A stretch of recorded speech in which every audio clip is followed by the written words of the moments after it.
Back now to you in the studio in London. Well, that was Ben Brown on the Libya-Tunisia border. Let's speak more on this. The journalist and author Hugh Miles is with us now. Hugh, we were hearing there the situation gathering pace, getting rather desperate. How do you see this playing out? Well, it seems now that Gaddafi and the regime really have got their backs against the wall, and they seem to be trying to push for a kind of Somalia-isation of Libya, arming the people just to bring about chaos as a last-ditch hope to keep themselves in power. What are the options there? Because we saw in Tunisia, we saw in Egypt, the military getting on side of the opposition. Is that something that can happen here? Well, it's a different story in Libya because Colonel Gaddafi has systematically undermined all opposition in the country for years, and that includes the army. He's deliberately weakened the army. It's not strong enough to really contend. He's always played divide and rule. So it's not the same situation as in Egypt and Tunisia. What about the tribal factions? Because they play a huge part.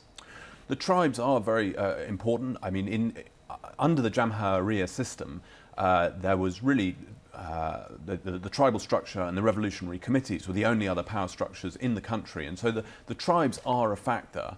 But the tribes have also been undermined by Gaddafi, divided, and so there are no tribal leaders just waiting to step into this power vacuum. So there's no effective opposition in place. There's no structure that could form a government. Absolutely not. I mean, this is the problem. That there has been no opposition movement inside Libya for years. The opposition outside the country is very disparate and weak. A bunch of bloggers and activists who really are no substitute for a government. And inside the country, I mean, every institution has been decapitated. The only institution with any kind of purchase amongst the Libyan people is perhaps the Muslim Brotherhood and some extremist Islamist groups. Do you think they could form some kind of government, an interim government in that case? Well, I mean, I think the best hope of an interim government is to get the tribal leaders round the table, as well as some Islamist or Islamic representatives. But I mean, this is a very far cry from having a proper governmental system. There really is a crisis of authority and leadership in the wake of Gaddafi's demise. And diplomatically, I assume you'd say that there's no point in trying to talk to Gaddafi. Of course, your father was Oliver Miles, and he was the ambassador who was effectively thrown out after the shooting of WPC Yvonne Fletcher, and diplomatic relations fell apart between the UK and Libya then. So diplomatically, any points trying to discuss, begin a conversation with him again? I don't think so, but I think it is good to keep the pressure up, the international pressure up on the regime, for the simple reason that it encourages more people to defect.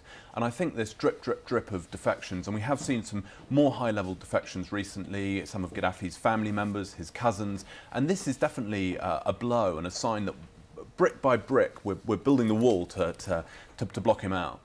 Do you think the UN right now is discussing a possible draft revolution? There's a sticking point over referring Libya to the International Criminal Court. Do you think that those kind of pressures on Gaddafi will have any impact?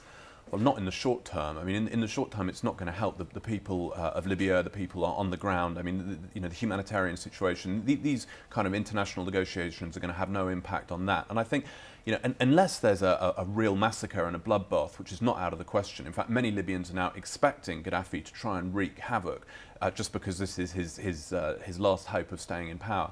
Short of that, I don't think the international community is so divided about Libya. I mean, let's not forget that, for example, in Europe, some of the European countries have got a lot of business interests in Libya still, for example, the Italians with their oil companies and so on. So it's going to be very difficult for them to bring real pressure to bear on Libya without affecting their own interests. And just in your opinion, as this goes on, how do you see this finishing? Well, I think probably the most likely result is that Gaddafi will either be assassinated, commit suicide, or end up being dragged through the streets and by the people. In the wake of that, I think there's going to be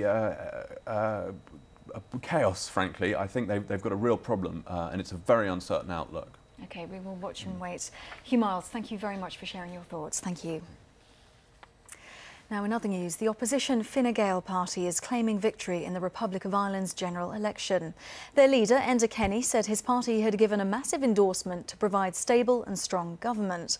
Counting is continuing following yesterday's vote.